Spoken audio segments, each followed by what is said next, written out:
Bonjour à toutes et à tous, on va tranquillement commencer cette revue de presse avec la masterclass de Mbappé à Reims. Le capitaine de l'équipe de France s'est offert un triplé sur la pelouse champenoise. Il est plus fort que Reims, estime le journal L'Union, qui avoue aussi que Gigi Donnarumma a dégoûté les attaquants rémois avec de multiples arrêts réflexes. Ces 3 buts permettent aux Parisiens de prendre la tête du championnat pour la première fois de la saison. Pas content, triplé, c'est l'une des punchlines les plus connues du numéro 7 parisien. Et bien hier, Luis Enrique était plutôt pas content. La déclaration du coach espagnol après la victoire face à Reims a déconcerté bien du monde. Voilà ce qu'il a déclaré. Je ne suis pas très content de Kylian aujourd'hui, je pense que sur les buts, je n'ai rien à dire, mais il peut être meilleur sur plusieurs points. Je dois regarder le match à nouveau, je lui dirai en privé, il est l'un des meilleurs joueurs du monde, mais on a besoin de plus, on veut qu'il fasse plus de choses encore. Ce n'est que mon opinion. D'après RMC Sport, cette sortie médiatique était une manière de le piquer pour le pousser à faire encore mieux, ou alors c'était à prendre au second degré.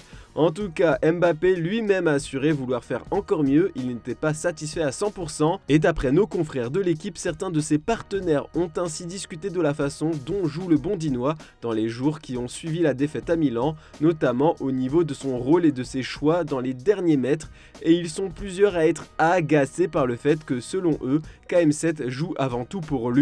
Il serait ainsi trop individualiste et ne chercherait pas forcément à mettre ses partenaires dans les meilleures dispositions pour qu'ils brillent.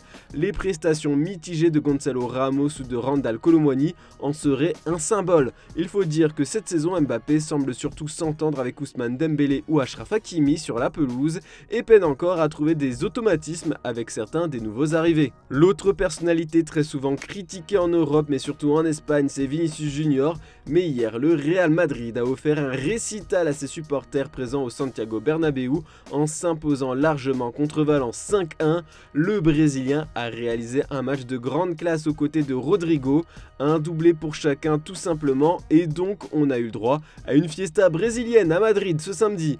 Mais les médias espagnols nous rapportent surtout ce matin que pour Vinicius, cette rencontre était très importante pour lui. Vinicius s'est vengé ce samedi contre Valence des insultes racistes qu'il a reçues en mai dernier à Mestalla, peut-on lire dans les colonnes de Mundo Deportivo par exemple. Le joueur madrilène n'a pas oublié la une de Super Déporté qu'il avait traité de Pinocchio, donc de menteur. Ce matin, ce ne sont que des visages dépités de joueurs de Valence que l'on peut voir. Du côté de l'Italie, on parle du style Allegri. Alors pourquoi? Eh bien parce que ce sont des défenseurs qui ont permis au coach italien de s'imposer contre Cagliari. Bremer et Rugani ont placé la vieille dame sur le trône de leader en attendant que l'Inter affronte Frosinone ce soir. Tuttosport sera du côté de l'outsider de ce match bien évidemment. Pour la Gazzetta dello Sport, la Juve revient au sommet grâce à Allegri avec la tête haute, petit jeu de mots en référence au but de la tête de Bremer. Le journal au papier rose étudie aussi la rencontre Lecce AC Milan qui a pris fin sur le score de 2 buts partout. Les Milanais ont souffert mais surtout ils ont perdu Raphaël Leao dès la 10e minute. Agacé en fin de match, le buteur Olivier Giroud a été expulsé pour des mots peu poétiques envers l'arbitre de la rencontre. Petite crise pour les Cascavites qui stagnent à la 3e place. Dernière info qui concerne la Serie A qui pourrait bientôt perdre le leader de son classement des buteurs. Le journal Sport nous rapporte que le club saoudien d'Al Ittihad souhaiterait s'attacher les services de Lautaro Martinez pour un nouveau montant jamais atteint. Une somme totale avoisinant les 240 millions d'euros est évoquée, ce qui est irrefusable pour les dirigeants interistes. Et tant qu'on parle de serial buteur, Harry Kane a particulièrement brillé encore une fois avec le maillot bavarois. Face à Heidenheim, l'Anglais a inscrit son 16e et 17e but en Bundesliga. Le Bayern s'est donc logiquement imposé 4-2 et c'est un événement pour l'attaquant qui a battu un record dans le championnat allemand en devenant le premier joueur à trouver autant de fois le chemin des filets en seulement 11 matchs, il dépasse un certain Christopher Nkunku qui avait marqué 16 buts en 11 journées seulement la saison dernière. Il est bien parti pour terminer meilleur buteur de Bundesliga pour sa première saison, mais attention à Serhou Guirassy. De retour de blessure, il a offert la victoire à Stuttgart contre Dortmund sur penalty. Pour le journal Bild, les espoirs de titre s'envolent déjà pour le PFB qui a déjà 8 points d'avance de retard sur le leader bavarois. Leverkusen pourrait même piquer le trône au Bayern en cas de victoire contre l'Union Berlin cet après-midi. Bon, et du côté des tabloïds britanniques, eh bien pour ne pas changer, on retrouve surtout Manchester United en première page. Vainqueur de l'Autumn ce samedi 1-0, les Red Devils retrouvent des couleurs après plusieurs défaites compliquées. Eric Tenard s'en est même amusé en demandant aux journalistes de quelle crise il parlait dans les médias.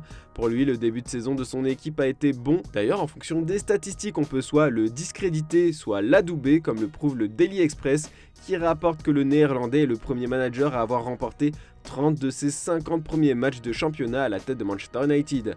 Le club anglais se rapproche de nouveau du top 4 et rêve d'une qualification en Ligue des Champions, comme l'explique le Daily Star. Et de son côté, The Mirror nous parle aussi de Manchester City. Comme toujours, les deux clubs font la couverture. En conférence de presse, Pep Guardiola a assuré qu'il n'empêchera jamais un de ses joueurs de rejoindre un autre club de Première Ligue, même si c'était Manchester United ou Liverpool. Forcément, ça fait jaser en Angleterre. Certains éditorialistes lui reprochent d'avoir été trop cool niveau mercato avec Arsenal et que maintenant les Gunners ressemblent aux Sky Blues. Mais ce qui fait surtout les gros titres outre-Manche, c'est le très mauvais comportement de Kieran Trippier envers un fan de Newcastle, comme nous le rapporte The Sun. Et le Daily Star, le défenseur des Magpies, a eu un débat houleux avec un supporter qui a fait un long déplacement à Bournemouth pour voir son équipe perdre 2-0. Il aurait interpellé le joueur au moment de rentrer au vestiaire en déclarant que certains joueurs comme lui ne mouillaient pas assez le maillot pendant les rencontres. Furieux, surtout après avoir subi 2 défaites en une semaine, Kieran Trippier a eu du mal à se retenir et il ne lui a pas répondu avec des mots doux. Joelinton a retenu son coéquipier de peur que la situation dégénère. Sur les réseaux sociaux, les fans de Newcastle ont descendu le joueur. Une majorité pense qu'il n'en fait pas assez pour l'équipe et qu'il n'aurait pas dû s'énerver contre l'un de ses supporters, comme il l'a fait. S'exprimant en conférence de presse d'après-match, le coach des Toons, Eddie Howe, a éteint le feu en déclarant, je cite, « Kieran va bien, les émotions sont vives. Nous remercions tous ceux qui nous ont soutenus à l'extérieur, c'était difficile pour eux aujourd'hui. » Voilà, c'est tout pour ce dimanche. On se retrouve demain matin pour une nouvelle revue de presse. Et si vous l'avez raté, on a sorti une vidéo sur notre chaîne secondaire Foot Mercato FC qui concerne les joueurs qui ont été ruinés. Et une pensée pour l'international ghanéen Raphaël Douamena qui est décédé en plein match de championnat albanais à l'âge de 28 ans.